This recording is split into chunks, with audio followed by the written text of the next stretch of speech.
நீங்க ஒரு கம்பெனில செலக்ட் ஆயிட்டீங்கன்னா நீங்க salary negotiation HR கூட பண்ண வச்சா நீங்க பண்ற காமனான 5 மிஸ்டேக். ஃபர்ஸ்ட் மிஸ்டேக் என்ன சொல்லி பாத்தீங்கன்னா கிவிங் நம்பர்ஸ் குவிக்லி.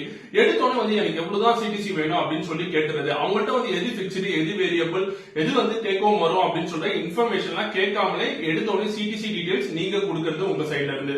ரெண்டாவது விஷயம் பாத்தீங்கன்னா mention about the personal need. என்னோட பர்சனல் நீடுக்காக எனக்கு இவ்வளவு சிடிசி கொடுங்க அப்படின்னு சொல்லி அவங்ககிட்ட கேட்கறது.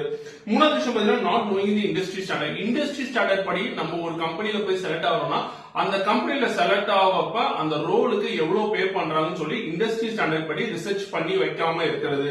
நாலாவது விஷயம் பாத்தீங்கன்னா நாட் டேக்கிங் டைம். அதாவது அவங்க ஆஃபர் லெட்டர் கொடுத்த உடனே அக்செப்ட் பண்றது. நம்மளோட ஃப்ரெண்ட்ஸ் இல்ல நம்ம கொலீக் கூட போய் டிஸ்கஸ் பண்ணிட்டு அதுக்கப்புறம் ஒரு 1 or 2 days கழிச்சு அந்த ஆஃபர் லெட்டர் அக்செப்ட் பண்ணலாம்.